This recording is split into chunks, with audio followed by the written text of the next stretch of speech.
예, 세목별 사용기준 연구활동비의 두 번째 시간, 불인정 사례 및 주요 질의사항에 대해서 확인해 보겠습니다. 부적정 집행 사례입니다. 일단 종종 발생되는 오류가 숙박비나 식비를 출장지 관계기관에서 지급한 경우에는 이제 사업비에서 그 숙박비나 식비를 중복해서 지급을 하시면 안 되고요. 중복 지급되는 부분은 불인정될 수 있고요. 출장비와 회의비에서 식비를 이중으로 계산하는 경우, 그러니까 출장을 갈 때 식대를 이제 반영해서 지급을 했는데 회의비도 지급을 하면 한 식대 한 건에 대해서는 이미 회의비로 집행이 됐기 때문에 식대 출장비 식대 중에 일식은 제외를 하고 집행을 하셔야 되는 부분이죠. 그다음에 출장을 가도 과제와 무관한 출장이나 부실학회에 대한 출장 여부 등은 인정이 되시지 않고요. 협약 시 사업계획서에 명시하지 않은 공공요금 등도 집행하실 수 없습니다. 그리고 주류 등 유흥성 경비가 포함된 회의비나 야간식 때는 집행하실 수가 없고요. 참여 인력이 아닌 자에게 지급된 학회 참가비나 교육 훈련비 등도 지급하실 수 없습니다. 그리고 비영리법인은 연구 지원 인력에게 지급한 연구활동비가 인정되지 않습니다. 2021년도부터는 규정이 개정되면서 사용이 가능하도록 바뀔 예정입니다. 다음으로 이제 사업 종료 시점 2개월 이전까지 납품 및 검수가 완료돼야 된다. 기기 비품 소프트웨어의 경우에는 좀 유의해 주시고요. 그 다음에 동일한 거래처에서 동일한 거래에 대해서 단일건을 이제 결제를 분할하여 집행하거나 도서 등에 있어서 구입목록이 확인되지 않는 영수증을 첨부하는 경우에는 이 증빙에 대한 신뢰성에 문제가 있기 때문에 인정되지 않는 경우가 있습니다. 이런 부분들 좀 유의해 주시기 바랍니다.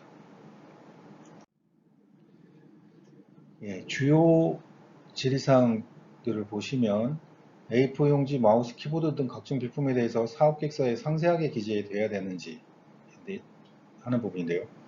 사업계획서는 최대한 구체적으로 작성해 주셔야 되고요. 특히 연구환경 유지를 위한 기기비품 구입 유지 비용은 사업계획서에 구체적으로 명시되지 않은 품목은 불인정될 수 있으니까 좀 더 유의를 해주시기 바랍니다.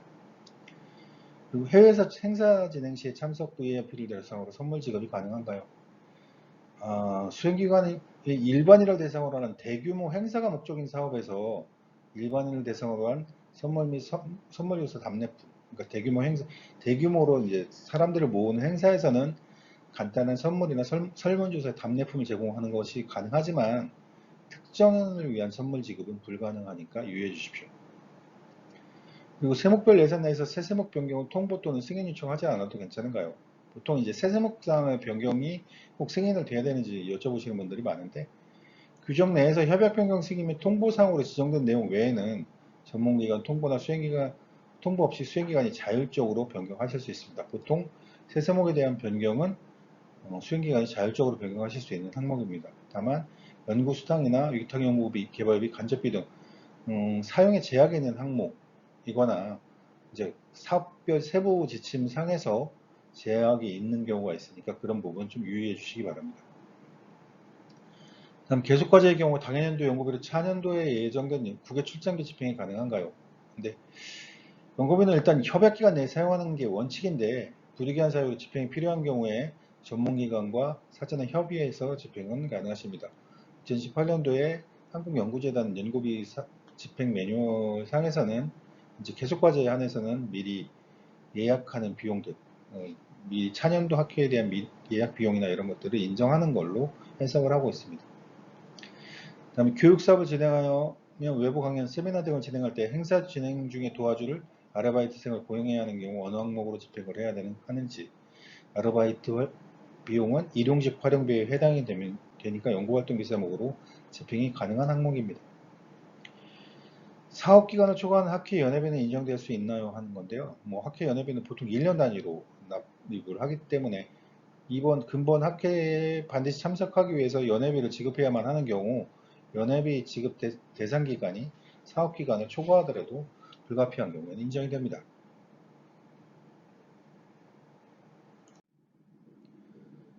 소프트웨어 라이센스 사용 기간이 협약 기간을 초과하는 경우에 인정될 수 있나요?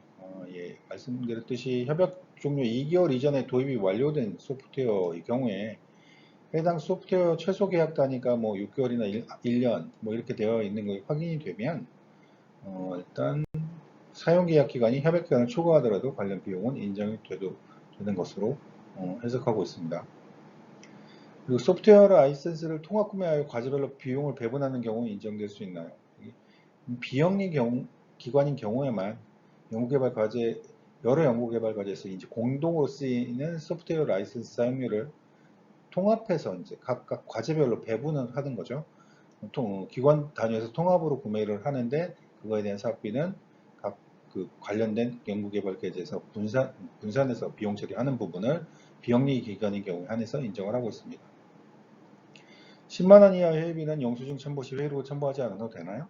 예, 이 질문도 10만원 이하 회의비는 영수증 첨부 시 내부 결제 서류나 회의록 증빙에서 제외됩니다. 다만 그래도 지출 결의서나 이런 그 항목들을 통해서 회의 목적, 일시, 장소, 참석자 등은 반드시 명기하셔서 관련 내용이 확인될 수 있어야 합니다.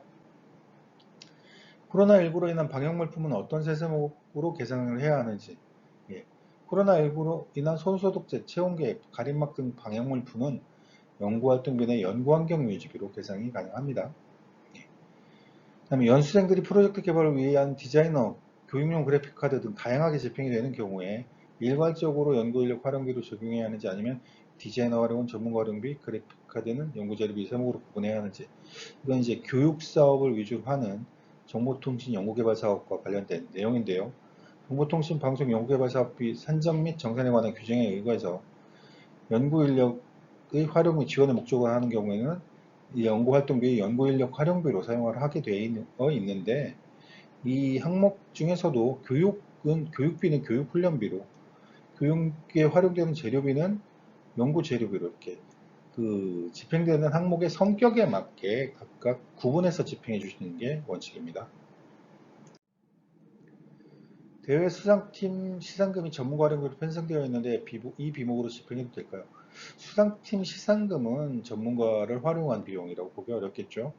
정보통신방송 연구개발 사업과 관련돼서는 이 부분은 연구인력 활용비로 사용하도록 하고 있습니다. 인턴십 연구인력에 대한 교육 참여 인력에 대한 인턴십 장학금, 멘토링 지원비, 기술인력 공급 등의 비용을 연구인력 활용비로 구분하도록 하고 있으니까 참고해 주시고요. 대학생대회 문제 출제 및 심사비는 행사 분담금으로 현재 기술정보수집부로 편성되어 있는데 이대로 집행해도 될까요?